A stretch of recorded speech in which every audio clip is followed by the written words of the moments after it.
नमस्कार साथियों, संजय भारती के इस फेसबुक, इंस्टाग्राम और यूट्यूब के मंच पर आप सभी का स्वागत, अभिनंदन। दोस्तों, कल हमने एक वीडियो डाली थी, ये कहाँ आ गए हम। उस पर कई मित्रों का कुछ टिप्पणी था और मैं एक संवाद सिलसिलेवार करना चाहता हूँ आप सभी से, जिससे हम बेहतर समझ सकें। मेरा ना कोई दुश्मन है, ना मैं सरकार के खिलाफ, लेकिन एक नागरिक के नाते मैं बार बार कहता हूं, जो मेरा हक है उसे मुझे कहने में कोई कोताही नहीं है। हमें सरकार से सवाल करना चाहिए, यही प्रजातंत्र की खूबसूरती है। और हमारे और आपके बीच विचारों का मतभेद हो, यही लोकतंत्र की खूबसूरती है। तो इस खूबसूरती को आगे बढ़ाते हैं और एक सिलसिला को शुरू करते हैं परस्पर। आप भी कमेंट करें। कमेंट कल कुछ लोगों ने किया था कि अगर नरेंद्र मोदी जी ना होते तो पता नहीं ये देश कहां रसातल में चला गया होता।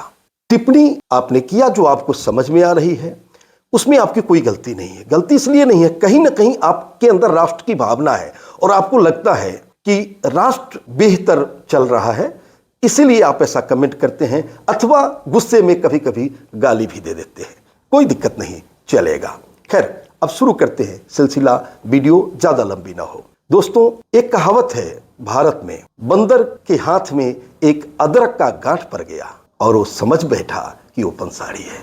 नंबर 1। नंबर 2, पाकिस्तान के एक शायर हुए हैं, उन्होंने एक पंक्ति कही थी जो मुझे याद आ गया और वो शुरू कर देता हूं तो आपको समझने में आसान होगी। सभ्य सभ्य इतना बना, असभ्य दिखने लगा हो, आदमी को इतना न सभ्य होना चाहिए। यानी कि हम इतने दिखावा करने लगे कि हम असभ्य दिखने लगे, ऐसा नहीं करना चाहिए। आप अच्छी तरह जानते हैं कि इस समय मीडिया पर भरोसा नहीं किया जा सकता। आप अच्छी तरह जानते हैं कि सरकार कई बार अपनी स्टेटमेंट बदलती रहती है। आप अच्छी तरह जानते हैं कि कई कानून सरकार लाती है लेकिन उसे वापस लेना पड़ता है। खैर, हम चलते हैं 2014 की तरफ। देश में अन्ना आंदोलन हुआ और अन्ना आंदोलन का उद्देश्य था, देश में जैसा कि लोगों का मानना था कि एक व्यापक भ्रष्टाचार है जिसके कारण देश हमारा प्रगति नहीं कर रहा है।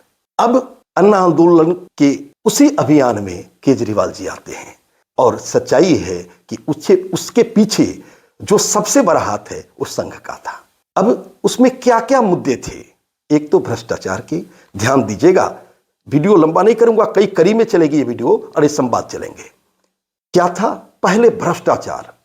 दोस्तों, क्या जितने भी भ्रष्टाचार उस समय आपको गिनाए गए थे, जिस कारण से पूरे देश में जोर जोर से लोग भारत माता की जय कर रहे थे, क्या एक भी भ्रष्टाचार साबित हो सका?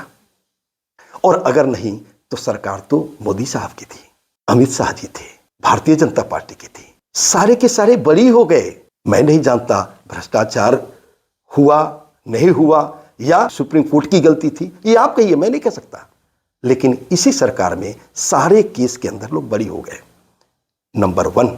नंबर 2, जिन उद्देश्यों के लिए ये सरकार आई, महंगाई, बेरोजगारी, तेल के दाम कम करने, टैक्स स्लैब को आसान करने, भ्रष्टाचार को समूल नष्ट करने, उसमें से और भी बहुत से बातें हैं जिसमें डॉलर की कीमत कम करनी थी, रुपया को बिल्कुल बढ़ा देना था। एक भी ये ईमानदारी से सुनना मेरी बात और ईमानदारी से जवाब देना, बकलेली मत करना। जो आजकल आईटी सेल करती है, उधर का लेके उधर कर देना, ये मत करना।